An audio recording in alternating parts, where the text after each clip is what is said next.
Get started here. Thanks for coming out to the talk. I'm Mike Hefner, and my talk today is time series metrics with Cassandra.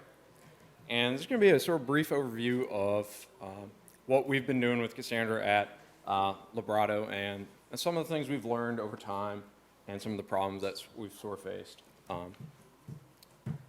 So just a quick background on what we do. Librato is a time series metrics platform. We run that as a hosted service. We take in, we have a fairly simple API. We take in any type of time series metrics data, system metrics, application metrics, and we provide you with visualizations. We store that data. You can do alerting via our ingress processing, et cetera.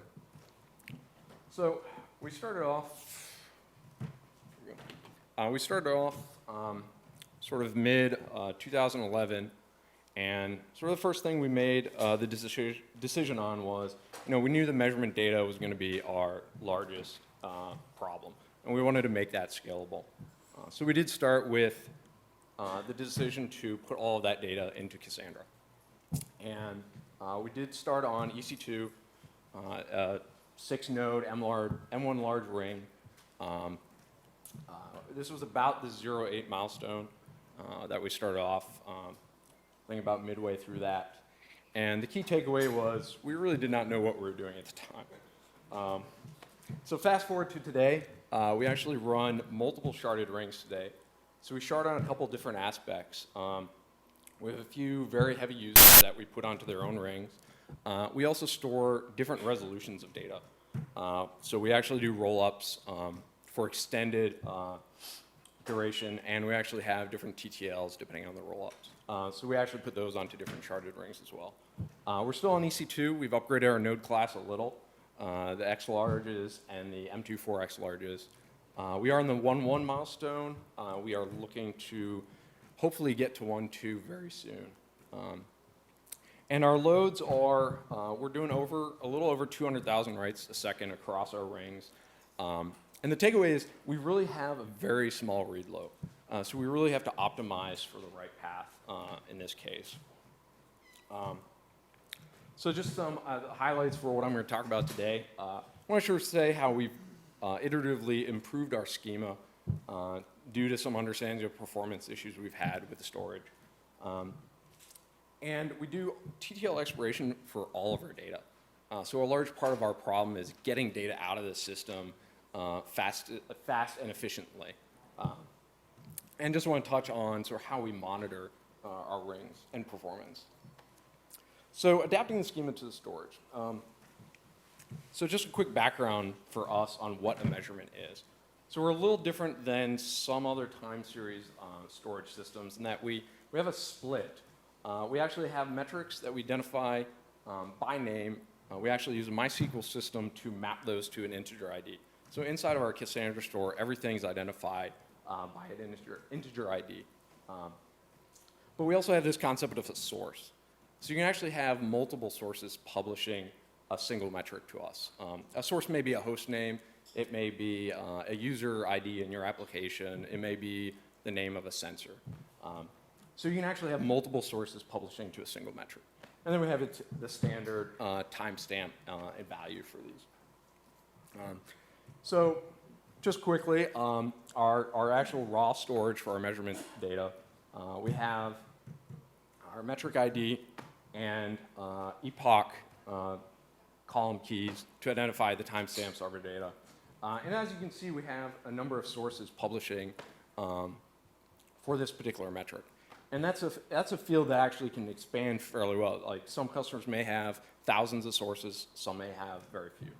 So we actually rotate this by the base epoch. We do that fairly frequently to ensure that we don't have these giant large rows. And then our standard data is actually encoded into a JSON format that we store. So the part that actually is most problems for us was how do we identify where these rows are? Like I said, you can have a metric that publishes fairly sporadically. So over like a week period of time, this may publish a few hours here and there. So we actually need some system to efficiently identify where these metrics have actually published. So we actually have another column family that we identify just by the metric ID. And every time that metric's published, we stick in a timestamp into this table. So to look up data for a metric, we do a column slice on this. We then identify what the unique time bases are for where that metric's published. And then we go in and do the multi-get or parallel get to find the actual raw data. So when we were building this, we sort of did the math on, all right, if this is our 1-minute records, which we've defined are going to be a 1-week TTL, we can actually figure out what the maximum row size we're talking about here. For us, it was about 10,000 rows and about 320K for tracking this. So not that terribly bad. And we should be able to do efficient slices on this. So we were running with this for several months before we actually started to hit some fairly major performance problems trying to read from this table. Multi-second latencies trying to read out of column slices of this. And the important part is actually we're doing fairly small column slices on this. Inside the app, most of our views into the 1 week and the 1-minute data is 3 or 6 hour periods.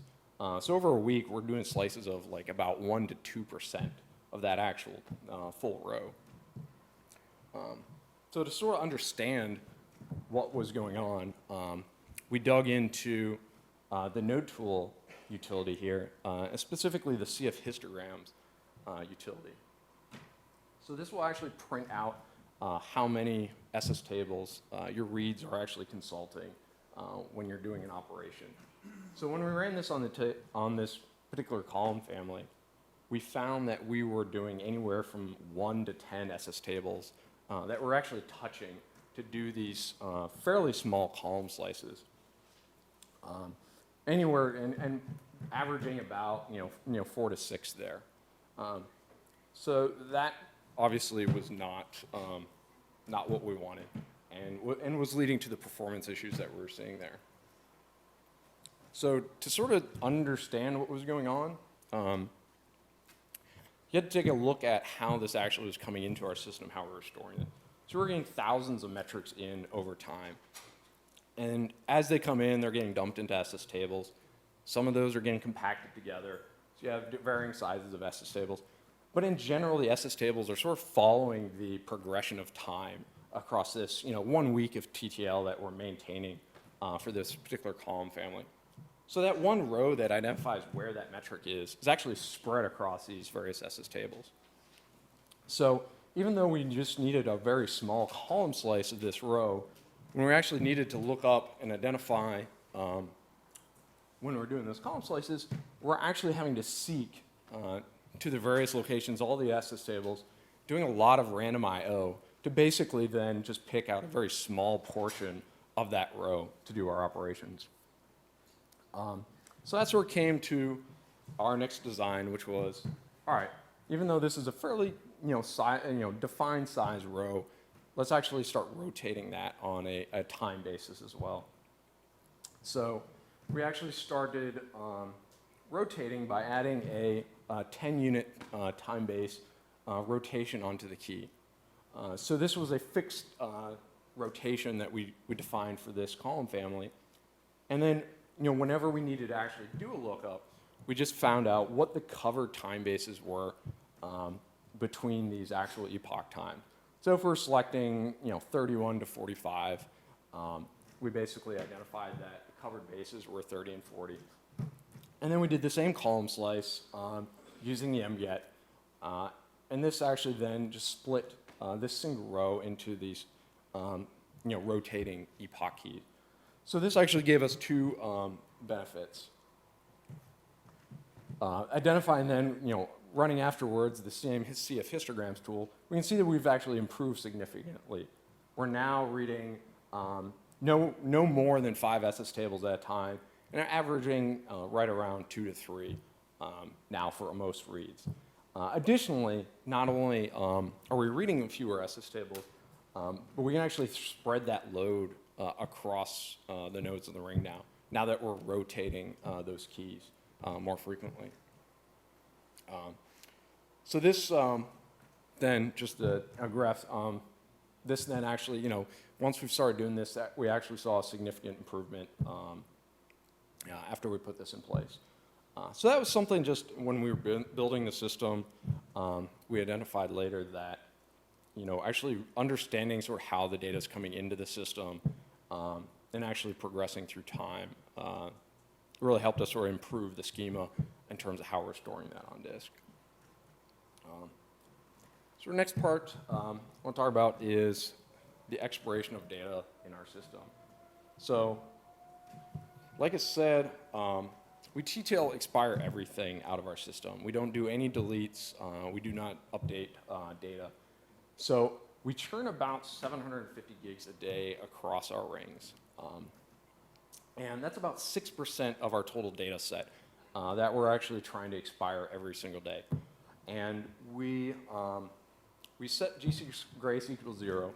So once data actually TTL expires, we're not keeping tombstones around for extended periods of time. And we found that with our write load, the size tiered compaction worked best for us. So the problem we actually found, though, was we had these periods that we would end up with a lot of large uncompacted SS tables that would build up on the nodes. And they would finally hit a threshold where there were enough SS tables to do a large compaction on that. But given the balanced workload that we're dealing with, the actual compactions across the ring would synchronize on these short periods of time. So between like 36, 40 hours, we actually dropped about 500 gigs from one ring entirely. And normally, a single large compaction on one or two nodes wouldn't be too bad, but we would see stacked large compactions on multiple nodes in the ring. And then we'd actually start to see a lot of read performance issues. The garbage collector would start to thrash a lot. And in general would actually cause a lot of read performance for us. So we stepped through a number of different things trying to figure out a way we can break up the synchronization of when these guys would go through their large compactions, but also see if we could force expire this data earlier from the ring, closer to when it actually expired and was no longer useful. So a few things we looked at, obviously no tool compact. We could do a major compaction on our data. However, this would generally lead to the larger problem of you end up with a giant single SS table that then was much harder to compact in the future. Also, significantly much more overhead than we're looking for. So generally, not a great idea to do. So the next thing we looked at was cleanup. So cleanup is typically recommended if you've done a topology change to run a cleanup afterwards to get rid of data no longer targeted for that specific node. However, we find that it's actually a bit more useful for that, more than that. We actually run that frequently on some of our rings, and when it goes through an SS table, it will look for rows that are no longer active in that particular SS table. So particularly with our new row key rotation scheme, that helps reduce the references that a single row key has across SS tables in our system. So when we actually go through and clean up SS tables on our system, we actually throw out a lot of TTL expired data, reducing the load on the particular nodes in our ring. Now, the downside of this is this still has to go through every SS table. That is still significant overhead, or not insignificant overhead on the ring. So we look a little farther in terms of, can we take the properties of the SS table themselves and the data that we're putting in there to understand if there's a way to do this a little more efficiently. So like I said, we don't delete or update data. So we can look at the time on a SS table and figure out the age of all the columns and keys in that particular SS table, and use that to know when a single SS table itself, it has actually completely expired out of the system. So for example, in this case, this is May 17th, and this is our data that is a 1-week TTL. So by definition, we can actually go in and completely remove this SS table from the system because we know all the data in it's expired from the system. So this is nice. This is fast, has fairly low overhead, and quickly removes the entire SS tables from the system. The downside, we don't want to just rip these out from underneath Cassandra, so we do this as a rolling restart operation. But that's something we use to quickly remove data from the system. Another policy we've set in place in some of our rings is, as I said, we use the size tiered compaction, and by definition, that requires a minimum of 4 SS tables to actually do a compaction on the system. So we end up with a lot of large SS tables that don't have enough peers to compact with. And they will sit around for quite a long time and not actually be able to compact. So we've experimented with dropping this down to 2 on some of our rings, particularly more rings that have high volume but lower TTL. So the rings that we actually have a lot of data coming in, but a lot of data also leaving. We run this on several rings with pretty good results. There's a little CPU I/O increase just because you are doing a lot more frequent compactions. But it basically, from this is a graph of us actually setting it on a 1 node at a time across the ring. And you can see it sort of gives us a much flatter baseline where our storage load tracks a lot closer to what we're expecting from the working set of our data. Like I said, we are on 1.1 and looking to move to 1.2. So there are 2 points I want to mention that we're actually looking forward to for this particular problem is that in the 1.2, like John has said, there's a lot of the Bloom filters and compression metadata has been moved off heap. So a lot of problems we do have is when we pass almost about a 400 gig limit per node, we start to see a lot of heap contention, a lot of issues with the garbage collector. So moving that stuff off heap, we believe is actually going to help us a lot in reducing that issue when we hit those much larger per node storage loads. The TTL histogram support. So 1.2 will track a distribution of expiration times for the data in the SS table. And when it hits a certain threshold, I think it's 20% by default, it'll actually force a compaction on that SS table to go through and remove those compacted rows. So we believe actually that that's going to help us a lot in the future as well, just to do those frequent compactions without having to run at the lower size tier compaction minimum threshold. So yeah, the number of ways for we pull data out of the system frequently. It varies based on the ring that we're running it in, the properties of the data that we're storing there. But we do spend a lot of time trying to get data out of the system as quickly as possible too. So just a final note, we are a monitoring company. So we have a few different monitoring things that we use. Ring dashboards, I highly recommend setting up a ring dashboard to monitor the sort of key properties of your ring. We snapshot and grab the JMX attributes from Cassandra, and our ops guys spend a lot of time looking at these graphs. But basically, yeah, I mean, we've been able to detect a lot of issues just by watching the trends over the dashboards and have been able to go in and fix issues before they've become a much larger problem. So sort of just a general recommendation there. Disk errors, this is pretty straightforward, but we actually weren't looking at this originally, but if you ever see in your dmessage logs an end request IO error for the device that your Cassandra is running on, I highly recommend throwing that node out very quickly. It is likely to die on you soon.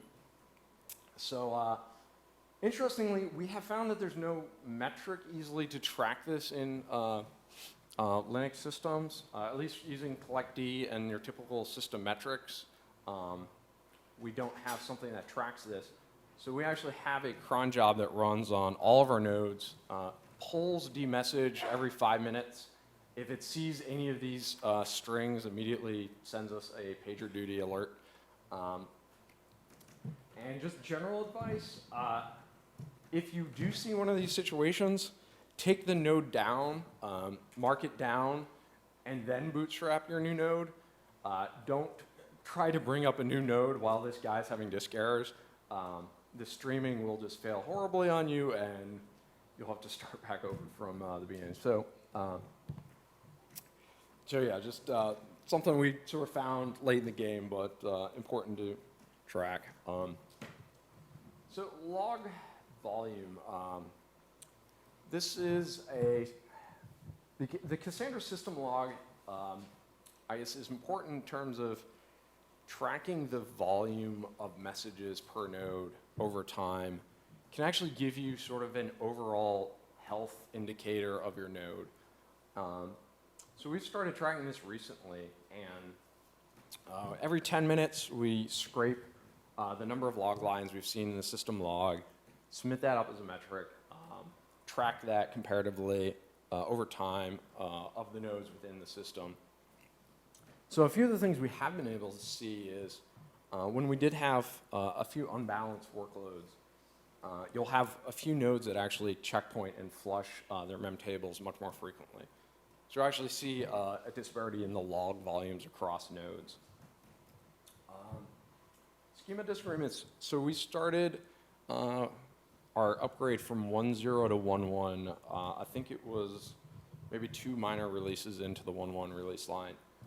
We rolled 2 nodes over to 1.1, and we found that there was a schema disagreement that was causing the 2 nodes to flush almost in a infinite loop scenario. But we saw the log volumes on those two nodes shoot up pretty drastically. So we saw that, went in, investigated a little further. We actually then backed out and downgraded back to 1.0 on that. That ended up being a gyro issue that we filed and I think got fixed later on. So that's something that we just detected from the log volume. We wouldn't normally have seen that issue. So then also, oh yes, phantom gossip nodes. We've had numerous situations where we've removed a node and several days later, the cluster is still gossiping about it, either causing the hinted handoffs to flush frequently or flushing of some of the other system tables. So we actually see that spike in log volume as well, which causes us to go in and look. And then also garbage collector activity. If that's being a bit more overactive on a node, we'll see that in the log volume change. We'll go in and potentially restart that node to see if that clears up the garbage collector. And then yes, all the messages from Cassandra have the file name in them. So we found it's actually useful to also track any log messages that don't have a .java extension in them, because that will usually point to an exception on a particular machine.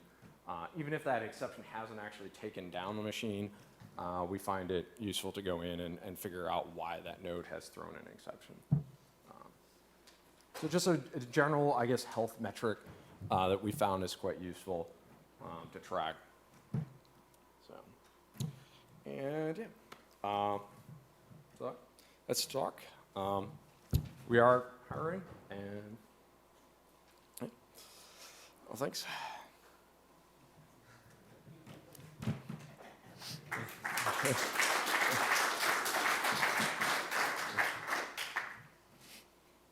Any questions? Or?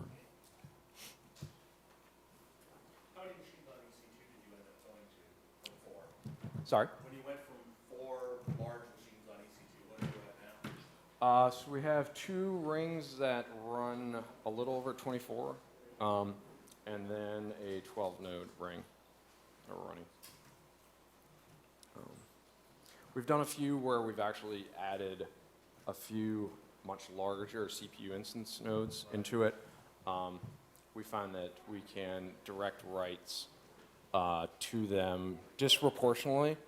Because CPUs usually are bounded resource. So we'll actually push more writes to those as coordinators, even if they don't have a lot of the token space. How many writes a second were you getting? How many writes a second were you able to get now? Across all of ours, we're running about 200,000 per second. I would say we have room to probably double that.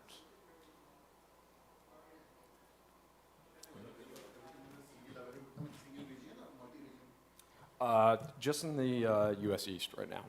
Yeah. You said you had to downgrade. Did you have any particular experiences to share in complexities of doing that, or? So we actually, I think we threw the nodes out and just bootstrapped back our like 1.0 AMI that we had. So I'd have to talk to our ops engineer, but I think it went fairly smoothly. And there was a couple issues that we then tested offline in 1.1 with that after having that experience. So we actually waited, I think, a couple patch releases past what we had been trying to do at the time. Yep.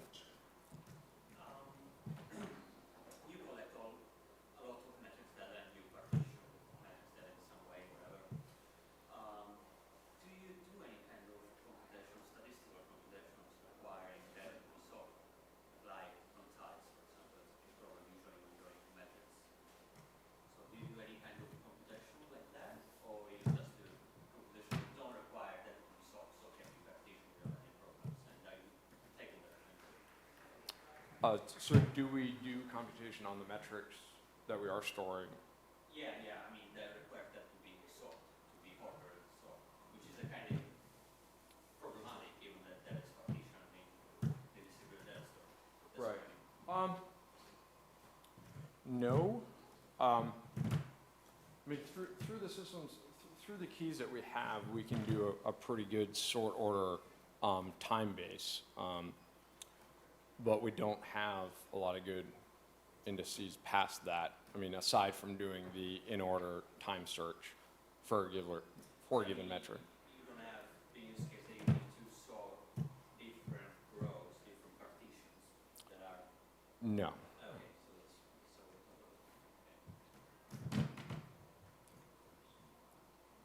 okay.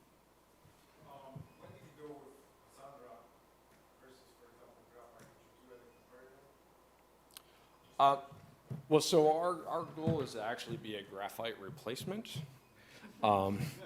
So, I mean, there are a number of issues with graphite in that a lot of your metrics have to all report at the same time scale into graphite, where we have the use case that anybody can report a metric as sporadically or opportunistically as they want to, depending on the use case. And we prefer actually that you don't, a lot of people using graphite will publish a lot of zero fill data. We prefer to only publish the actual metrics that are active and we can zero fill, so on the client side for us. Do you see any optimization problems or opportunities for aggregates for drill downs? Sorry? Do you see any optimization opportunities or problems for aggregates and drill downs? Like arbitrary filters and doing average versus sum versus count, etc. Yeah, so actually, one of the things, our measurement, so I put the measurement up there, definition as a simple value. We actually support a complex measurement. So when you send data to us, you can send in a min, a max, a count, and a sum for that particular measurement. And the use case we have there is a lot of times if you're tracking like requests to your API, you may have thousands of those a second. So you're doing some client-side aggregation of that already. And you publish that up as a predefined aggregate for us. And then when we roll up your raw data to higher resolutions, the hour being the sort of coarsest granularity we store, we actually do the aggregation when we do that roll up. But we are looking to do more advanced aggregates across metrics. So if you want to, say, compute the ratio of one metric to another, is actually doing that more on the client side of pull the data down and actually do a stream-based, aggregate, cross-aggregate operations. If I have a follow-up with that. So, when you have a really high number of dimensions, so for example, when you have page view and you have dimensions such as demographics, geographic information, the space of doing pre-computed aggregation will blow up. So, how to deal with that? So this got to be a way to support interactive, like your actual queries that doing aggregates on queries. Right. So we have two other things on that, just quickly. We can actually aggregate on the service side across spread out tiers. So if you're sending you various aggregates, we aggregate on its time scale and actually only store that aggregate. That's sort of a stream-based model that we have. But we do have an index into our data such that if you want to search for only a given set of sources, we actually get into that data fairly efficiently. If your source field is actually exploded, 1,000, 10,000 large, and you only want a small section of that, we actually have another index that gives us a view into that fairly efficiently. So. All right, well, thanks. I think I'm going to wrap up here.